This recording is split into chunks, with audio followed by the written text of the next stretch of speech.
네, 하나님의 말씀은 구약성경 호세아 11장 1절에서 11절에 있는 말씀입니다. 제가 가진 성경 구약성경 1265페이지입니다.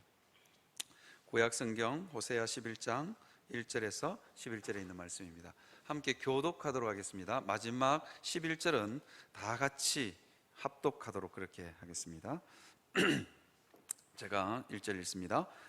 이스라엘이 어렸을 때에 내가 사랑하여 내 아들을 애굽에서 불러냈거늘 선지자들이 그들을 부를수록 그들은 점점 멀리하고 바알들에게 제사하며 아로셋에서 분향하였느니라. 그러나 내가 에브라임에게 걸음을 가르치고 내 팔로 안았음에도 내가 그들을 고치는 줄을 그들은 알지 못하였도다.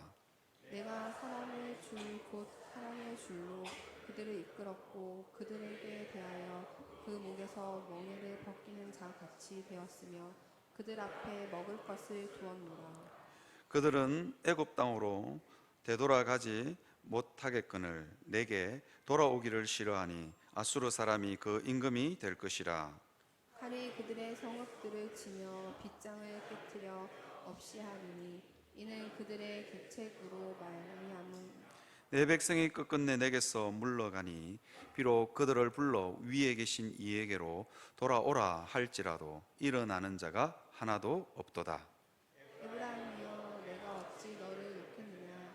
이스라엘이여 내가 어찌 너를 버리겠느냐. 내가 어찌 너를 아드마같이 놓겠느냐. 어찌 너를 스보임같이 두겠느냐.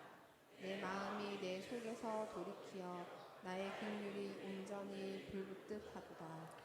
내가 나의 맹렬한 진노를 나타내지 아니하며 내가 다시는 에브라임을 멸하지 아니하리니 이는 내가 하나님이요 사람이 아님이라. 내 가운데 있는 거룩한 이는 진노함으로 내게 임하지 아니하리라. 그들은 사자처럼 소리를 내시는 여호와를 따를 것이라. 여호와께서 소리를 내시면 자손들이 서쪽에서부터 떨며 올되 그들은 애굽에서부터 새같이 아수르에서부터 비둘기같이 떨며 오리니 내가 그들을 그들의 집에 머물게 하리라. 나 여호와의 말이니라. 아멘. 지난주에 이어서 제 간증적인 설교를 이어가려고 합니다. 저는 지난주에 나를 부르신 하나님, 나를 애굽에서 건져주신 하나님에 대해서 나누었습니다. 이제 오늘은 철저한 죄인임을 깨닫게 하신 하나님, 그 다음에요 그때 우신 하나님, 그 두 가지 대지로 설교를 준비했는데 1부 때 해보니까 이게 1대지 하고 나니까 거의 시간이 없어요. 그래서 오늘 1대지 말씀을 여러분들하고 좀 나누고 다음 주에 2대지로 넘어가도록 하겠습니다. 대신방을 시작하기 전에 제 간증적인 설교를 끝내려고 했었는데 이게 해보니까 쉽지가 않은 것 같아요. 제 인생살이의 기구한 삶의 순간순간들마다 나타났던 하나님을 이렇게 나누려고 하다 보니까 이게 자세히 나누어야 여러분들에게 신앙에 도움이 되지 않을까 그런 생각이 있어서 그냥 오늘은 1부터 해보니까 도저히 시간이 안 되더라고요. 그래서 1대지만 여러분들하고 나누려고 합니다. 첫 번째, 철저한 죄인임을 깨닫게 하신 하나님에 대해서 나누려고 합니다. 근데 이 철저한 죄인임을 깨닫게 하시는 이 부제를 달면요, 인생의 환란 빨리 끝마치는 방법에 대해서 부제를 달고 제 설교를 쭉 따라오시면 좀 이해가 될 것 같습니다. 호세아서 11장 1절에 보면 이스라엘이 어렸을 때에 내가 사랑하여 내 아들을 애굽에서 불러냈거늘 그렇게 되어 있습니다.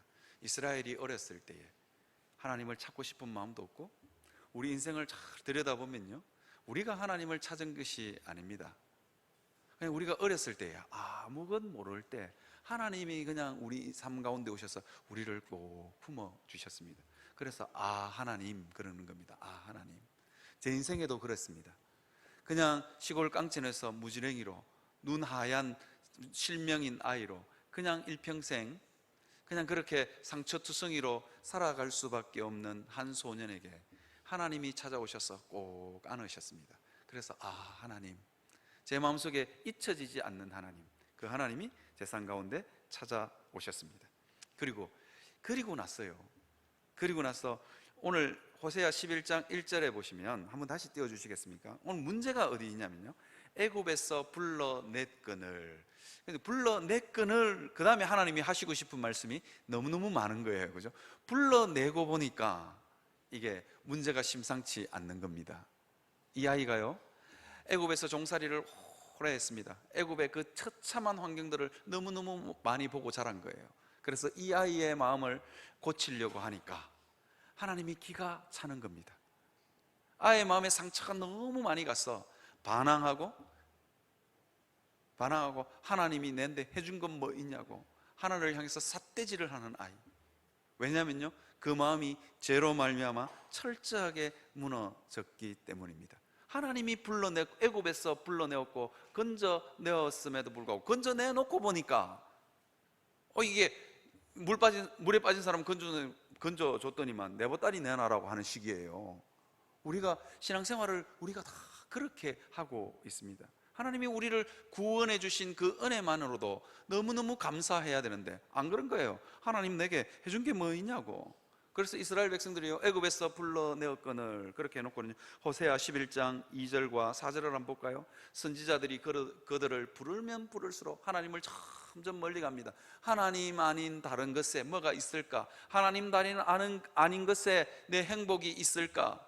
하나님께 내 인생을 온전히 맡기지 못하는 거예요. 그러니까 아로새긴 바알들에게, 아로새긴 아세라에게 가서 분향합니다. 하나님 아닌 것들에게 기웃기웃거리기 시작합니다. 구원해 주신 분이 누군데? 하나님인데.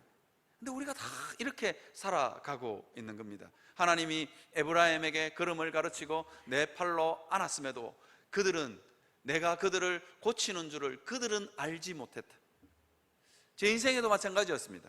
그게 은혜인지 몰랐습니다. 수련회만 하면, 여름 성경학교만 하면 내 삶 가운데 정말로 상처투성이인 이 어린 아이의 마음 가운데 살아갈 힘과 용기가 있었습니다. 아니, 그런 것 주면 상처라고 생각도 못할 정도로 하나님이 저에게 풍성한 은혜를 부었습니다. 그때는 몰랐습니다. 하나님이 나를 고치시는지, 하나님이 나를 포럼하시는지 몰랐다니까요.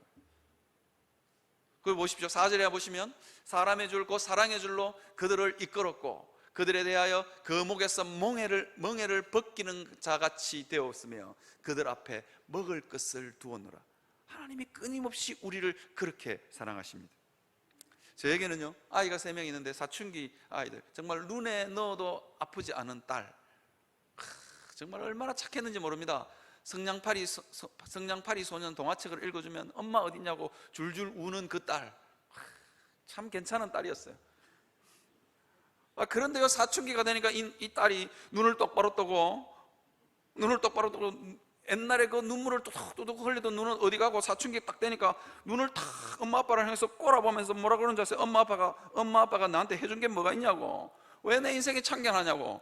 이야, 진짜 그러는데 갖다 버릴 수도 없고, 진짜 갖다 버리고 싶었다니까요.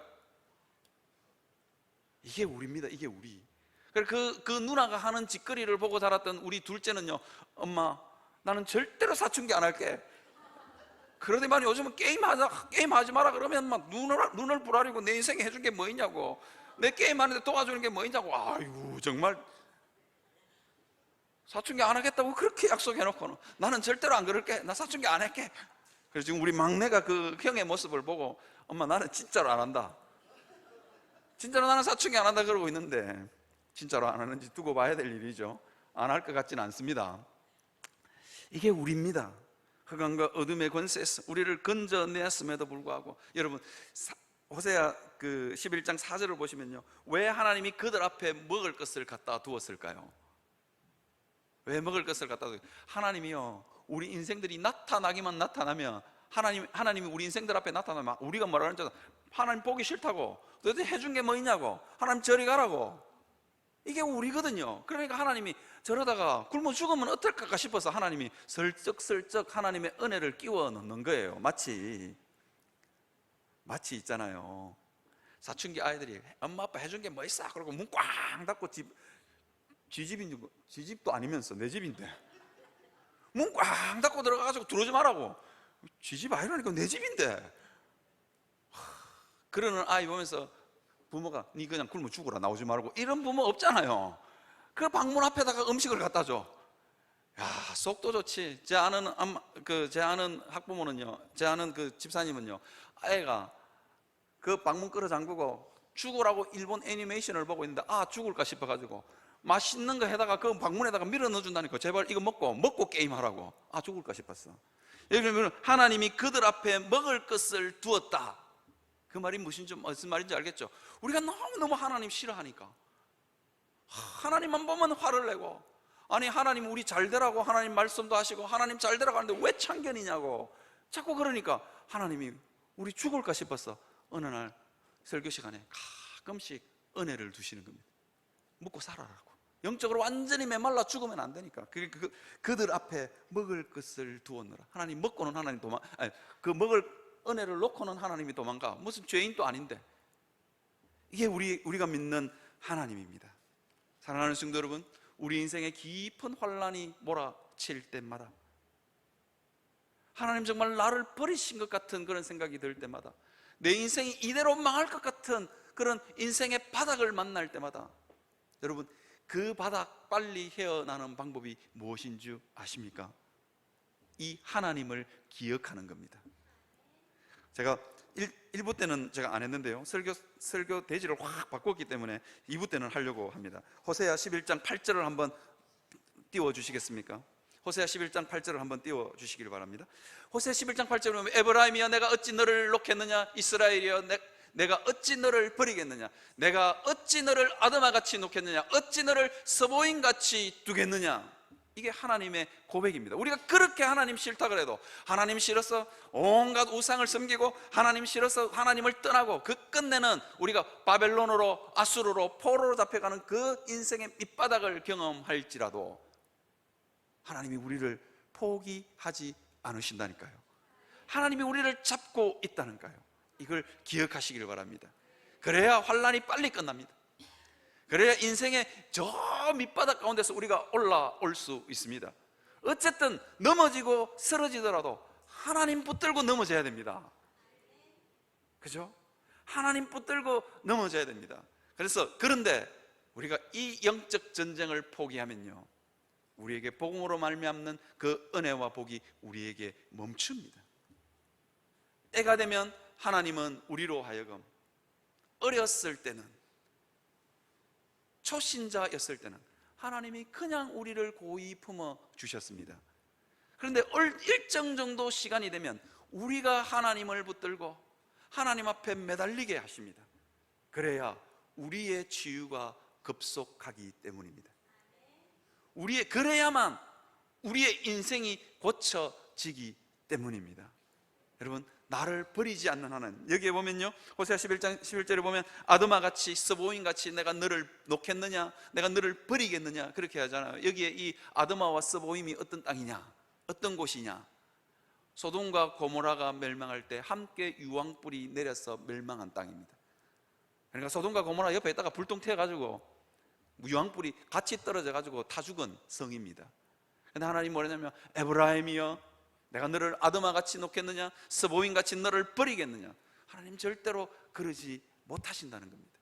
이 하나님의 열심이 있기 때문에 우리가 신앙생활을 할 수 있는 거예요. 여러분, 영원한 교회가 수많은 파고를 넘으면서, 여러분 아직도 영원한 교회에 남아 계신 이유가 뭔지 아세요? 여러분이 고집이 셌어? 여러분이 영원한 교회를 너무너무 사랑했어? 천만에요. 하나님이 여러분들을 붙들고 있었기 때문입니다.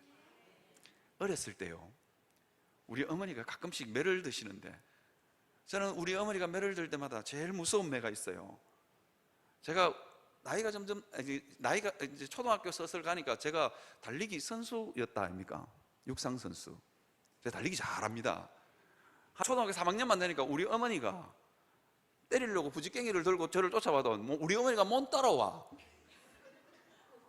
오늘 뭐 잘못하고는 우리 어머니 때리려고 하면 저 도망가는 거예요. 그런데 우리 어머니가 따라오다가 이놈의 손이 얼마나 빠른지 이러면서 부지깽이 던지고 다시 집으로 들어가시더라고요. 그래서 나 안심하고 있었는데, 가끔씩 우리 어머니가 진짜로 한번 곧 저놈 자식 안 되겠다 싶을 때는 우리 어머니 어떻게 하는 줄 아세요? 말 안 하고 부지깽이 뒤에서 딱 숨기고 가지고 내를 꼭 잡아. 꼭 잡고 두들겨 패는 거예요. 이야, 그럴 때는요, 죽었다. 이제 충분히 맞아야 이건 끝나는 일이다.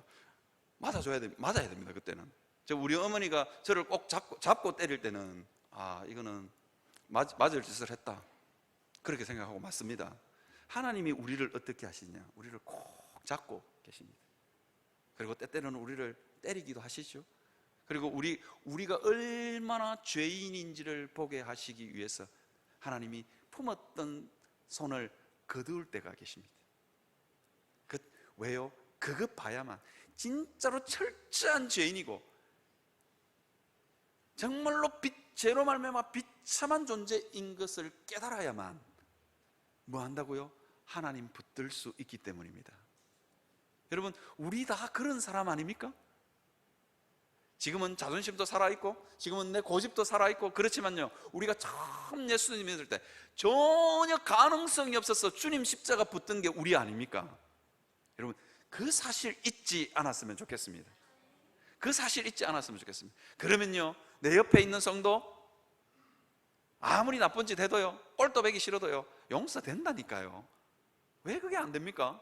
내가 그런 존재였는데, 내가 정말 징글징글할 정도로 비참한 존재였는데, 내가 징글징글한 징글징글할 만큼 악독한 존재였는데요, 내가 그런 존재였다니까요. 하나님은 때때로 우리 삶 가운데 찾아오셔서 우리를 한번 보여주십니다. 네가 어떤 사람인지 한번 봐라, 네가 어떤 사람인지 한번 보라는 것입니다. 이게 뭐냐면, 하나님이 내 아들을 애굽에서 불렀거늘, 그죠? 내 아들을 애굽에서 불렀거늘. 그리고는 하나님이 하시고 싶은 일이 너무 많은 거예요.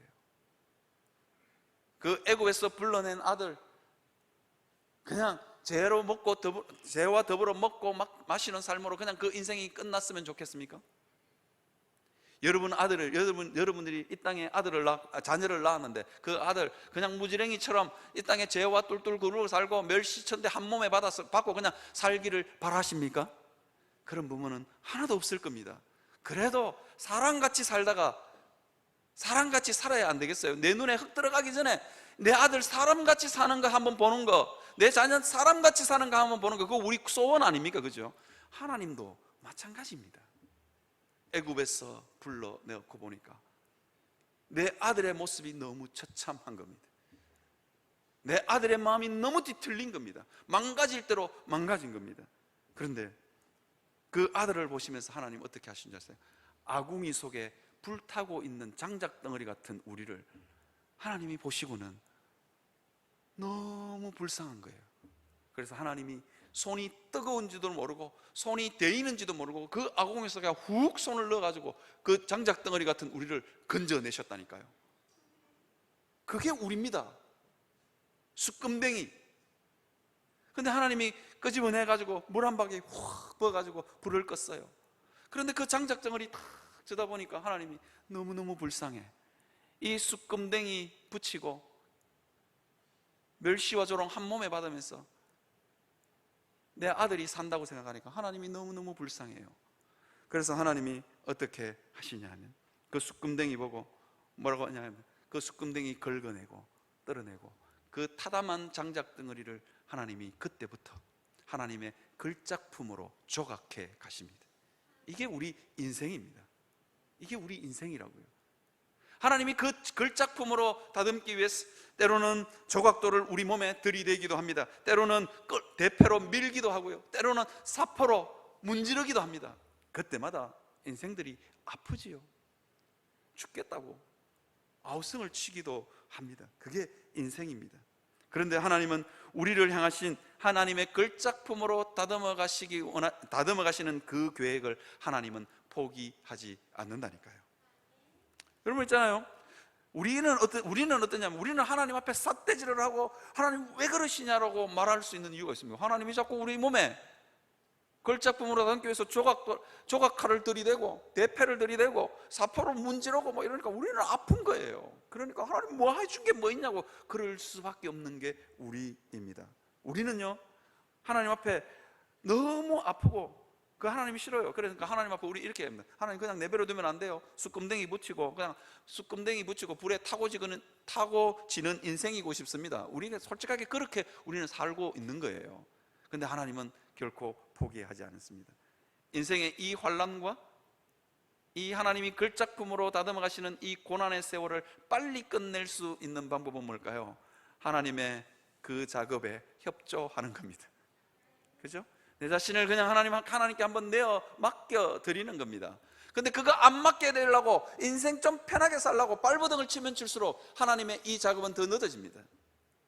우리가 한번 하나님 앞에 곰곰이 생각해 보았으면 좋겠습니다. 하나님이 우리를 구원하신 목적이 뭐라고요? 그냥 천국에 이 세상의 죄와 더불어 먹고 마시고 뒹굴다가 조롱받고 멸시받고 천대받고 살다가 우리가 그냥 천국 가게 하기 위해서 하나님이 우리를 구원하셨을까요? 성경은 우리에게 그렇게 이야기하고 있지 않습니다. 우리의 구원의 서정, 이걸 구원의 서정이라고 부릅니다. 하나님이 우리 인생 곳곳에 간섭하십니다. 그리고 우리 마음 가운데 있는 상처와 아픔과 그 모든 원통함들을 하나님이 치유해서 하나님의 걸작품으로요. 에베소서에는 뭐라고 이야기하고 있는 줄 아십니까? 우리를 사랑 안에서 그 앞에서 거룩하고 흠이 없게 하시려고 우리를 구원하셨대요. 거룩하고 흠이 없게, 그것도 하나님 앞에서. 하나님 보실 때 너무너무 아름다운 존재, 세상 사람들이 볼 때 좀 괜찮네, 이 정도로 하나님 만족하지 않습니다. 여러분 자녀들의 모습을 보면서 여러분 조그만한 아픔조차도 싸매어주고 싶은 게 여러분들 마음이잖아요. 그죠? 다 키워놓고도, 여기 어르신들 많이 계신데 다 키워놓고도 그때 좀 더 가르쳤으면 하는 후회가 밀려오는 게 부모 마음 아닙니까? 하나님이 우리를 바라보시면서 그 앞에서 거룩하고 흠없게 우리를 다듬어 가신다고요. 그래서 때때로 우리 인생길이 고달프기도 합니다. 때때로 우리 인생길이 하나님이 어쩌면 나를 절망의 바닥 가운데 넣어가지고 하나님이 지근지근 밟으시는 것 같기도 합니다. 그럴 때마다 뭘 기억하라고요? 나를 걸작품으로 다듬어 가시는 하나님께 나를 맡겨 드리는 겁니다. 그게 인생의 고난과 환난을 빨리 끝내는 방법입니다. 고난의 학교를 빨리 졸업하고 환난의 학교를 빨리 졸업하는 방법이 뭐냐? 하나님 앞에 그냥 나 죽었어 하고 그냥 맡기는 겁니다.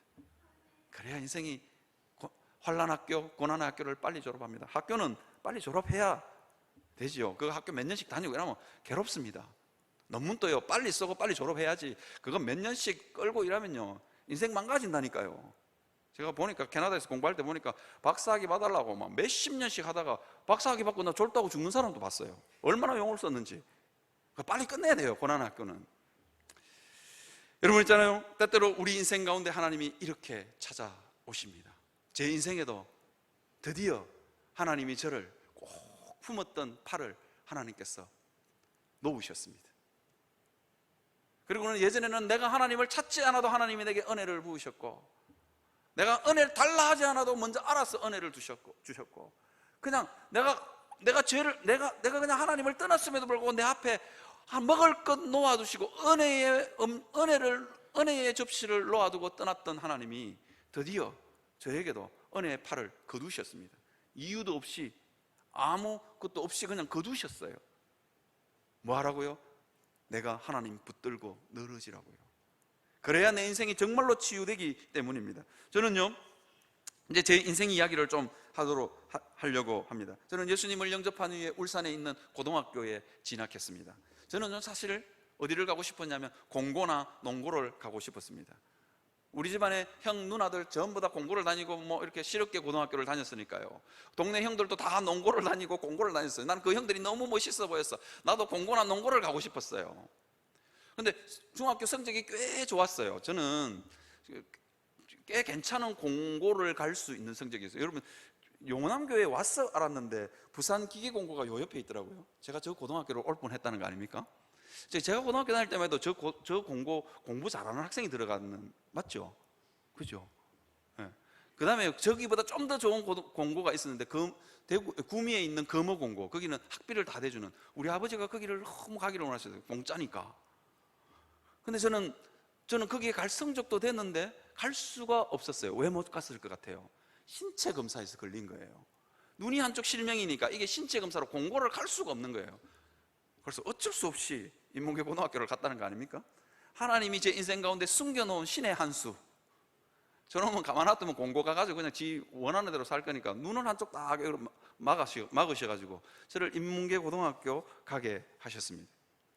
그래서 꽤 울산에서 그래도 꽤 괜찮은 고등학교를 상위권에 있는 고등학교를 갔습니다. 제가 진학한 고등학교가 울산에 한 14개 정도 남자 고등학교가 있는데 그 중에 한 3번째 정도. 그때는 우리가 시험을 쳐서 갔거든요.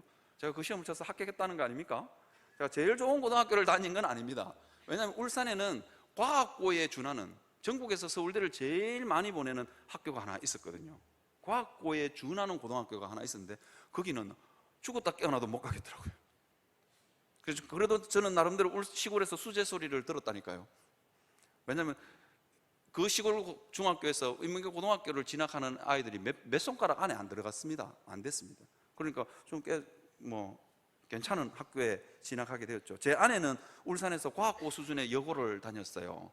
지난주 설교를 듣고 우리 처갓집에서 항의를 해왔어요. 우리 딸 공부 잘해서 대기업 들어간 거 맞는데 왜 자꾸 공부 못했다 그러냐고 우리 처갓집에서 항의가 들어왔어요. 맞습니다. 우리 집사람은 가끔씩 저에게 이렇게 이야기합니다. 자기는 울산에서 최고 고등학교를 다녔거든요. 최고 여고를 다녔거든요. 그래서 제가 졸업한 고등학교를 보면서 그 미팅 들어오면 그 고등학교는 쳐다보지도 않았다고 뭐 그런 고등학교를 다녔습니다. 어쨌든 나름대로 고등학교 진학해서 울산에 가니까 공부 잘하는 애들도 굉장히 많더라고요. 보니까 나도 나름 공부를 잘한다고 생각했는데 보통 정도밖에 안 되더라고요. 어쨌든 그래도 고등학교 생활을 아주 즐겁게 잘 하고 있었습니다. 그런데 제 인생에 아무 이유도 없이 충격이 몰려왔습니다. 뭐냐면 갑자기 사는 게 너무너무 싫고 무기력해지는 겁니다. 밤에 잠이 오지 않고 새벽마다 인생이 너무 허무해서 울다가 잠이 들었습니다. 갑자기 고등학교 2학년 때요. 하나님이 저에게 부으시던 은혜를 잠시, 하나님이 저를 제 마음건데 제가 있어서 저를 밀어낸 것도 아니고 그냥 하나님이 덮고 있던 은혜의 손을 싹 치웠을 뿐입니다. 그때부터 인생이 얼마나 비참한지요. 이유가 없었습니다. 성적이 떨어지는 것도 아니고 집안이 힘든 것도 아니었습니다. 그냥 이유도 없이 사는 게 너무너무 무의미했습니다. 고등학교 2학년짜리가 새벽 내내 그 추운 자취방을 뒹굴면서 하나님 내 마음을 좀 고쳐달라고. 왜? 지금은 살고 싶은 용기와 기쁨이 내 마음속에 어디로 갔는지 모르겠다고 그렇게 울부짖으면서 하나님을 찾았는데 하나님은 전혀 대답하지 않으셨습니다. 밤새도록 울다가 새벽에 잠이 들면 그때는 인문계 고등학교가요 보통이 넘습니다. 아침에 7시에 가가지고 야간 자율학습하고 보충 수업하고 뭐 다 해야 되는데 그거 다 띵가 먹었습니다. 일어나줘야말로 하지. 그래서 선생님이요 저보고 인문계 고등학교에서 농땡이 친다고 아침에 맨날 지각하죠. 아침 9시나 되면 학교에 어슬렁어슬렁 나타나죠. 그래서 선생님이 저를 얼마나 빠따를 쳤는지, 빠따를 쳐도 애가 얼마나 빠따를 치다가 내가 저를 교무실로 불렀어요. 니 왜 그러노? 그러더라고요. 근데 애 눈이 반쯤 풀려가지고 거의 미친 눈빛으로 그냥 멍청하게 있으니까 우리 선생님이 패다가 안 패더라고요. 저러다가 자살하겠다. 제 인생의 이 우울증이라는 문제, 그때 선생님이 저한테 우울증이라는 한마디만 해줬어도, 그거 고칠 수 있다는 한마디만 해줬어도 제 인생이 좀 달라졌을 거예요. 제 인생이 달라졌을 거예요. 그런데 선생님이 그 말을 안 해주고 그냥 됐다. 선생님도 포기. 그냥 막 학교나 다녀라. 이래버리는 거예요. 그래서 제 인생에서 그 비참한 세월들은 이루 말할 수 없습니다. 이유도 없었습니다. 그냥 이유도 없이 제 마음에 지옥이 찾아온 겁니다. 여러분, 죄를 지은 인생이 그 존재 자체가 비참한 겁니다. 하나님께서 저를 거기에 노출시킨 겁니다. 그걸 보라고요. 그래서 이유도 없이 주님 붙들라고요. 고등학교 2학년 때 시작된 이 우울증의 문제는 거의요 대학교 2학년 때까지 이어졌습니다. 인생에서 정말 중요한 시기, 고3 시기에도 하나님께서는 이 우울증의 문제와 저를 실험하게 하셨습니다. 제가 인문계 200명,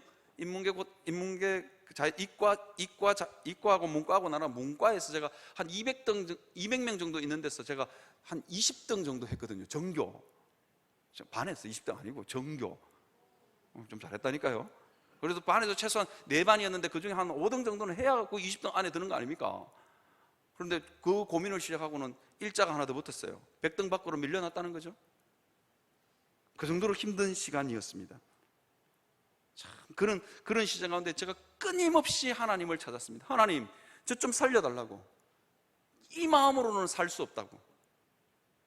이렇게 인생이 허무하고 무기력하고, 아니 이유도 없어. 하나님, 이 이유도 없는 건 하나님만 고칠 수 있는 거 아니냐고 하나님께 그렇게 부르짖었습니다. 새벽 고등학교 야간 자율학습을 마치고 자취방에 들어오면 그때부터는 공부고 뭐고 없이 그냥 하나님 살려달라고, 하나님 내 마음을 좀 한번 고쳐달라고 그렇게 부르짖었는데 하나님이 대답을 했을까요? 안 했을까요? 전혀 응답이 없었습니다. 예전에는 안 불러도 하나님 내게 나타나셨고, 은혜 달라 안 그래도 은혜를 주셨는데 이제는 전혀 대답이 없어요. 정말 고통의 세월이었습니다. 목사님 찾아갔습니다. 목사님, 내 마음이 왜 이럴까요? 우리 목사님 뭐라 하는지 아세요? 기도해라. 우울증이라는 한마디만 해줬어도 내 인생이 더 괜찮아졌을 건데. 근데 하나님이 정말로 몸서리치는 그 순간에 하나님이 모든 걸 다 막았어요. 하나님이 막으신 것 같아요. 그리고는요, 제가 잊을 수 없는 어떤 한 밤을 기억합니다. 하나님께서 저에게 네가 얼마나 죄인인지, 네 이제까지 믿음 좋다고 생각했지, 네 이제까지 교회에서 착한 아이였지, 네 하나님 잘 믿는 줄 알았지, 근데 네 모습을 한번 보여보라고, 네 모습을 한번 보라고 하나님이 저에게 작은 기억 한 조각을 저에게 떠오르게 하셨습니다. 살살한 어느 가을밤에 라디오에서 이문세의, 여러분 기억하십니까? 제 세대들은 기억하는데, 빠밤 빠밤 하면서 이문세의 별이 빛나는 밤. 별이 빛나기는 뭘 빛납니까? 이문세는 별이 빛난다 그러는데 저는 제 인생은 제 마음은 지옥이었어요. 별이 빛나기는 뭘 빛나노? 저 별이 빛나는 것조차도 나는 서글펐습니다. 그랬는데 하나님께서, 그러고 그 고통스러운 밤을 눈물로 지새고 있는 날 하나님께서 저에게 기억 한 조각을 떠오르게 하셨는데요, 제가 얼마나 죄인인지를 보게 하셨습니다. 그게 뭐냐면, 여름 성경학교, 초등학교 꼬맹이였을 때 여름 성경학교를 할 때마다 결단의 시간, 촛불 켜놓고 캠프파이어 하면서 결단의 시간을 하잖아요. 그때마다 선생님이 뭐라고 했냐면, 이 세상에서 하나님이 제일 소중하다고. 여러분 부모보다도, 여러분이 공부 잘하는 것보다도, 그 어떤 것보다도 하나님이 이 세상에서 가장 소중한 분이라고. 제가 그 말을 들었을 때요, 난 부모보다 하나님이 더 소중하다는 거 인정합니다. 공부 잘하는 것보다도 하나님 소중한 거 다 인정합니다. 근데 제가 도저히 인정할 수 없는 포인트가 하나 있었어요. 그게 뭔지 아십니까? 뭔 소리 하노? 하나님이 계시든지 안 계시든지 내가 이 세상에서 제일 소중하지, 그죠? 내가 없으면 천국이 있은들 무슨 소용이 있고 지옥이 있은들 뭔 소용이 있냐고요. 내가 없으면 하나님이 계시든지 안 계시든지 그게 뭐 상관할 바가 뭐 있어요. 이 세상에서 내가 제일 소중하지 뭔 소리 하냐고.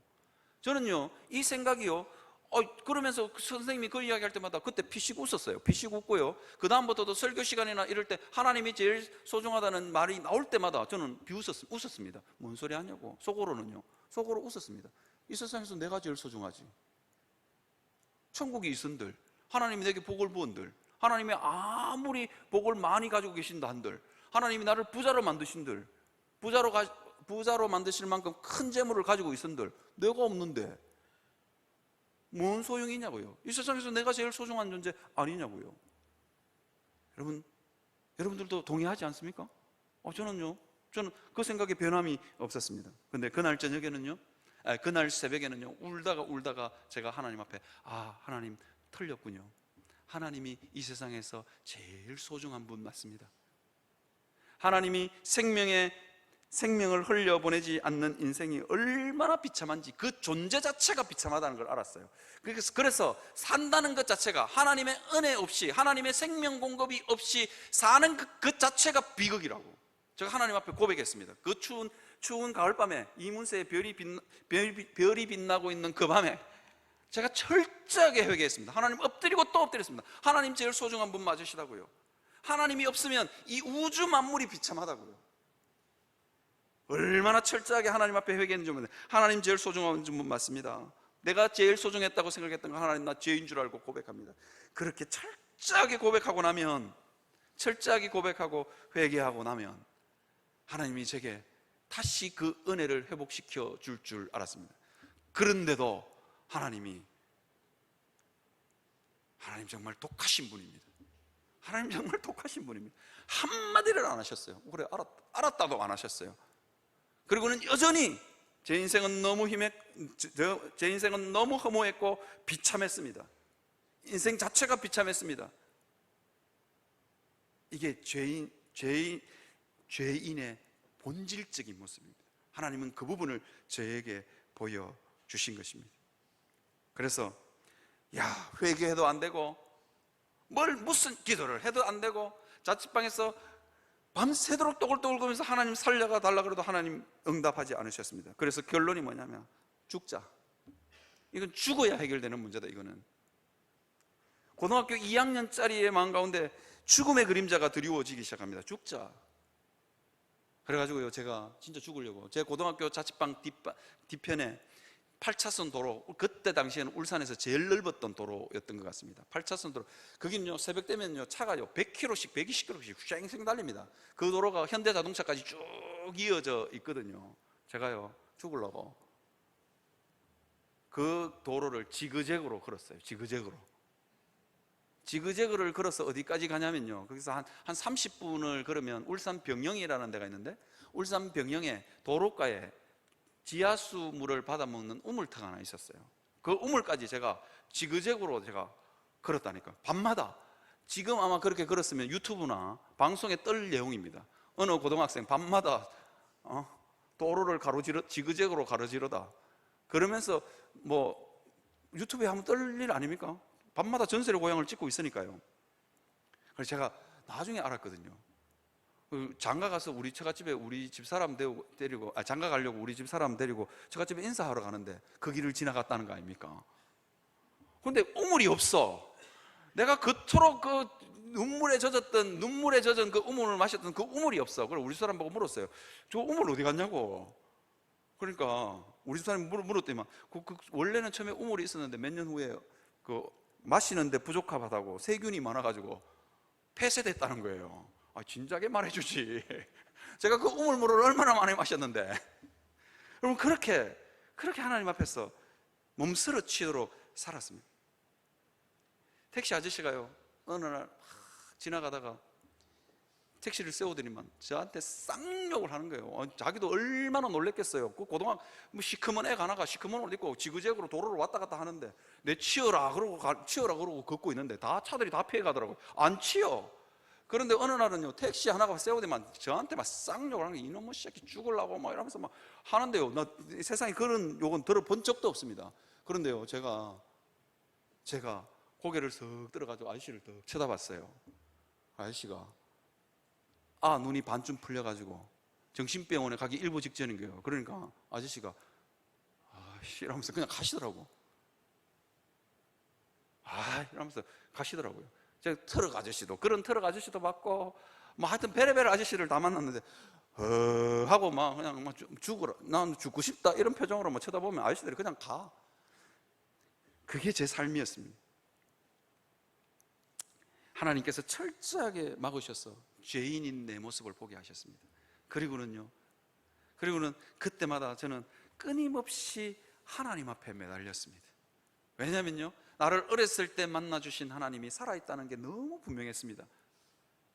하나님이 살아계시다는 게 너무 분명했습니다. 그런데 하나님이 살아계시는데 정말로 응답도 안 하고 대답도 안 하시는 하나님 때문에 너무너무 화가 나고 너무너무 속상했습니다. 너무너무 속상할 정도가 아니라 하나님이 미치도록 싫었습니다. 살아계시는 거 뻔히 알겠는데 왜 거의 3년 반, 4년 동안 왜 대답을 안 하냐고. 대답을 내 좀 살려달라 그러면 좀 살려줘야 될 거 아니에요. 대답을 안 해. 제가 고등학교 가기 전에 고등학교 3학년 때 고3들만 모이는 학교에서 수련회를 갔어요. 수련회를. 제가 학교에서 유명한 예수쟁이였습니다.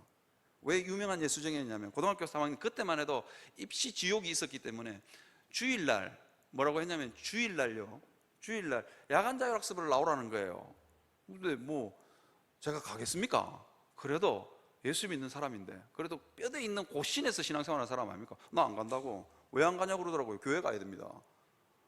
그러니까 선생님이 저를 막 뺨을 때리고 발로 차고 막 그러면서 얼마나 때렸는지 저를 교실 밖으로 밀어내셨어요. 때리면서. 그럼 밀려가지고 복도로 나왔어. 근데 제가 4반이었고 저쪽 12반에도 한 놈이 두들겨 맞고 막 이렇게 복도로 밀려 나와가지고 엎드려 뻗쳐하고 있더라고. 그걸 자세히 보니까 누군지 아세요? 초중고대를 같이 다녔던 내 친구. 지도 고신인 거야. 그래서 둘이 교무실에 불려갔어요. 교무실에 불려가가지고 너 도대체 어느 교회를 다니냐고. 너 이단 교회 아니냐고. 대한민국의 고3이 주일날 예배 드린다고 학교 안 온다는 게 말이 되냐고. 선생님이 막 온 교무실 선생님들 저를 다 쳐다봤어요. 그래서 제가 그때 저는요 고신교 다니는데요. 그래서 제가 고신의 이름을 더 높였다는 거 아닙니까?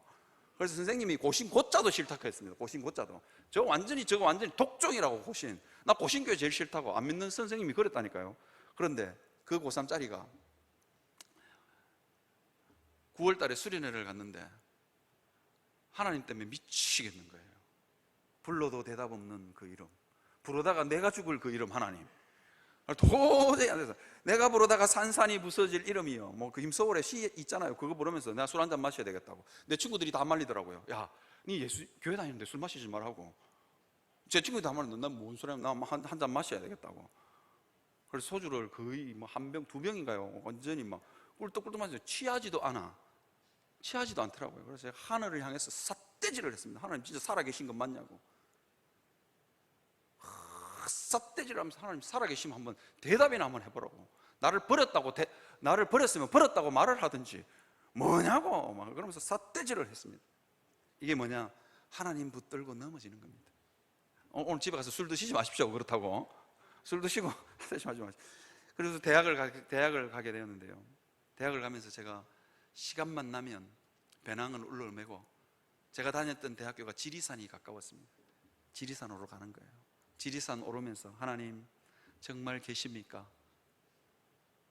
하나님 정말로 나를 사랑하십니까? 하나님 정말로 나를 버리신 거 아닙니까? 그게 아니라면 제발 이 산 올랐다가 내려올 때 제발 좀 그 해결해 달라고. 그래서 제가 경상남도에 있는 1000m라는 산은 다 올랐습니다. 다 안 오르는 산이 없습니다.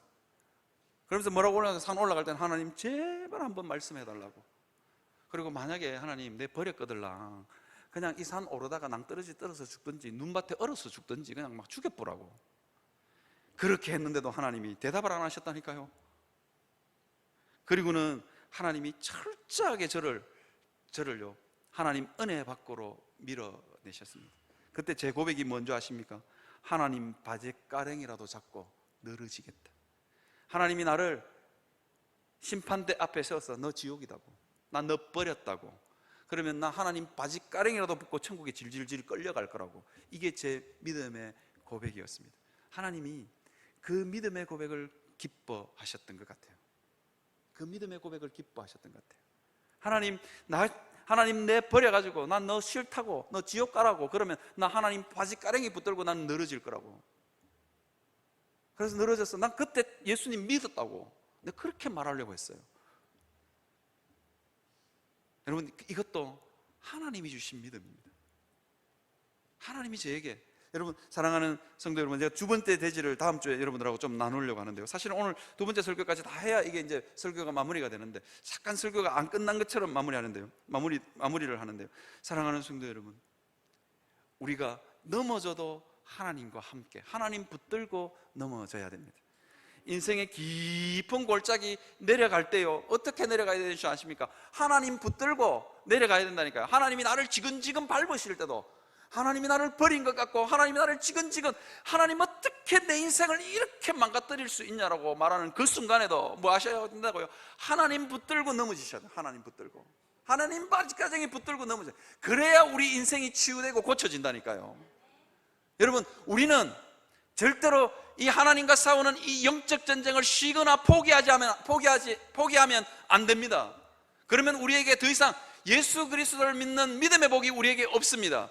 하나님은 끊임없이 우리를 이 영적 전쟁 한가운데로, 이 영적 실험 한가운데로 우리를 몰아 넣으십니다. 그리고 우리가 우리의 전 인격을 반응해서 하나님 붙들기를 원하십니다.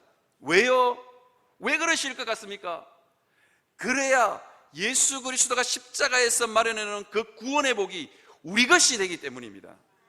하나님은요, 그냥 하나님 우리에게 그 구원의 복을 그냥 줄 수도 있지만 하나님 그러시는 분 아니라니까요. 우리가 붙들고 잡고 쟁취하기를 원하십니다. 걸작품으로 다듬어 가시는 그 하나님, 그 하나님께 기꺼이 순종해서 하나님의 걸작품으로 다듬었을 때 저절로 된 내가 아니라 그 하나님의 걸작품으로 다듬어 가시는 그 하나님 손길에 나도 동참했노라고, 그래서 내 모습이 너무 아름답다고 고백하게 하시는 분, 그래서 우리 마음속 깊은 곳에서부터 찬송이 울려 퍼지는 그 역사를 하나님이 일으키시기를 원하신다니까요.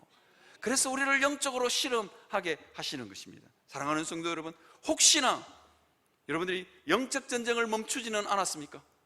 나이 들었다고 예수 믿으니까 별것 없다고 영적 전쟁을 멈추고 있는 건 아닙니까? 여러분 자녀들 다 키웠다고요? 이제 내 인생 달라질 게 있냐고요?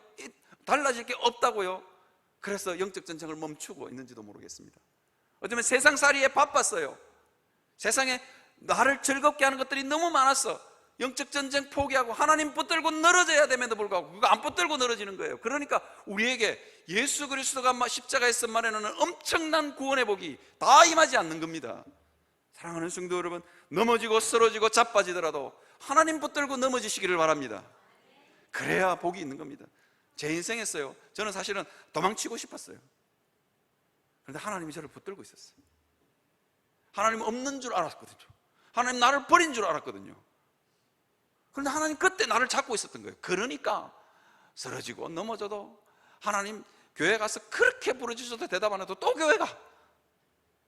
오죽했으면 술 한잔 먹고 하나님한테 삿대질을 했겠어요. 그때도 그 삿대질을 하는 손도 하나님이 잡고 계셨습니다. 내가 어찌, 에브라임이여 내가 어찌 너를 버리겠느냐, 내가 어찌 너를 놓겠느냐, 내가 아드마같이 서보인같이 내가 어찌 너를 버리겠느냐, 어찌 너를 놓겠느냐, 내가 너를 절대로 놓을 수 없다라고 말씀하시는 그 하나님 붙들고 여러분 넘어지고 쓰러지는 여러분들이 되시기를 바랍니다. 그래서 그 구원의 복을 받아 누리는 여러분들이 되시기를 바랍니다. 마지막으로요, 한마디만 더 할게요. 여러분 집에, 우리 시골집에요, 우리 부모님 다 돌아가시고 딱 6개월을 사람이 안 살았어요. 그런데요, 그 집요 금방 쑥대밭이 되더라고요.